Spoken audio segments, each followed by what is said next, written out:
개념 118번 시작을 하도록 하겠습니다. 요 118번부터요 121번까지는 원과 직선의 관계야.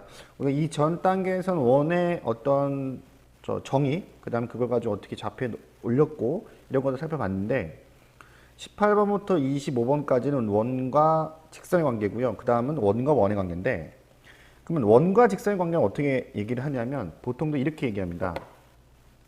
자, 어떻게 얘기하냐면 원이라고 하는 애가 있으면, 아이고, 죄송합니다. 자, 원이라고 하는 애가 있으면, 자, 이 원이 이게 있고요. 직선이 이렇게 되고요. 그 다음에 이게 접한다는 표현 쓰고 접한다. 그 다음에 이렇게 밖으로 있어. 이렇게 원을 나눈다 해서 이걸 할선이라고 얘기하고요. 얘는 접한다 해서 이걸 접선이라고 얘기합니다. 접선. 많이 좀 들어봤을 거야. 이 접선은 굉장히 중요합니다. 그래서 이걸 또 뭐라고 하냐면 접점이라고 하고요. 원의 중심으로부터 쭉 내리면 수직이 됩니다. 됐어요? 그 다음 밖에는 그냥 직선이라고 합니다. 그러니까 할선과 직선은 이름이 딱 정해져 있지 않지만 접선은 딱 정해져 있어. 그만큼 중요하다는 얘기야. 그럼 이건 뭘 갖고 판단하느냐? 여러분들 요거는 좀 기억해야 돼. x1, y1, 그 다음에 ax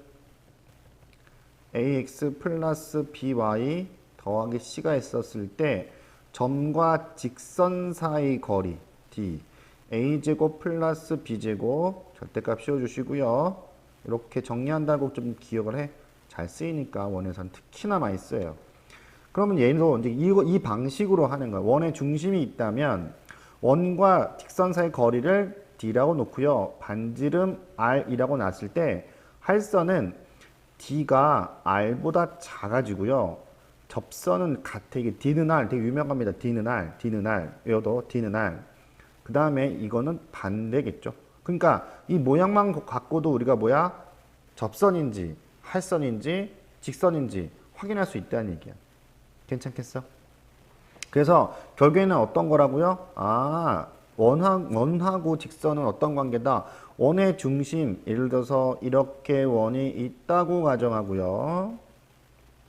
그 다음에 직선 mx, n이 있다고 했을 때 뭘로 판단한다? 그렇죠. 반지름과 d로 판단하신다. 이렇게 좀 기억을 좀 해두세요. 알겠죠? 자, 문제 한번 가보도록 하겠습니다. 양끝점으로 하는, 그러면 이제 원이 하나 있는데요. 양끝점이니까 여기서부터 여기까지요. 중심을 반드시 통과하게 되어 있습니다. 그러면 이 중심은 보나마나 느낌 오시죠? 더하기 2, 나누기 2 하면 되고요. 마이너스 중심 이거죠. 반지름은 어떻게 구해? 얘랑 거리를 구하시면 되죠. 자, 반지름의 제곱을 이렇게 하면 되죠. 그러면 x차의 제곱 얼마냐? 자, 4고요. y차의 제곱 얼마냐? 이것도 4네요. 그래서 반지름 제곱은 8 이렇게 나옵니다. 됐나요? 됐죠?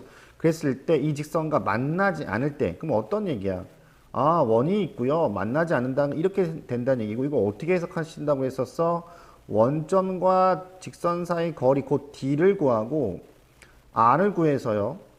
d가 r보다 커지면 얘는 만나지 않는다라고 합니다. 그러면 d부터 먼저 구할 볼까요?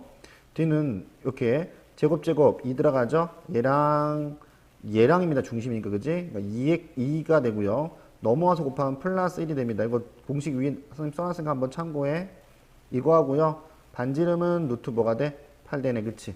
그래서 이제 마무리 합시다. 그럼 이 방정식이 만족해야 되니까 루트 2가 되고요. 이거는 k 플러스 3이 되고요. 절대값 씌워주고 이렇게 루트 8 되네. 따라서 k 플러스 절대값 씌워준 거 얼마 돼? 4가 되고, 어떻게 이거? 큰 것보다 크고 k 플러스 3이 큰 것보다 크고 또는 k 플러스 3이 작은 것보다 작다. 이렇게 되고 마이너스 4. 됐죠? 따라서 k 값은 1보다 크고 또는 k 값은 마이너스 7보다 작다가 등장합니다. 괜찮죠? 자, 정리하시고요. 그 다음 문제 가볼게요. 이번에는 중점이 2,2고 반지름이 쉽다. 그죠? 얘가 서로 단 두 점. 어떤 얘기야? 이런 얘기지.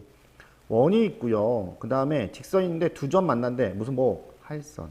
그죠? 그럼 어떻게 해석하는 거야? 아, 얘는 d를 구하고 r을 구해서 어떻게 되는 거야? d가 r보다 어떻게 하면 돼? 작아지면 되죠.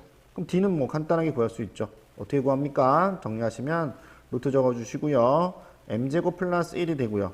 중심이니까 얘랑 얘랑 곱하고 y는 없으니까 그냥 냅두면 되겠다. m 플러스 1 되고요. 반지름은 나와 있네. 2. 그죠? 그럼 누가 더 큰 거야? 얘가 더 크다. 그러면 이거 하고 정리 한번 하시면 돼. 자, 절대값 되게 많이 힘들어 하는데 절대값 나오면 이건 제곱해버리면 돼. 왜? 옆에도 제곱해야 될 거 아니야. 그치? 요거. 양변 제곱해서 정리를 해주시면 m 값이 등장합니다. m의 범위는 4분의 3보다 작습니다. 자, 다음 개념에서 볼게요.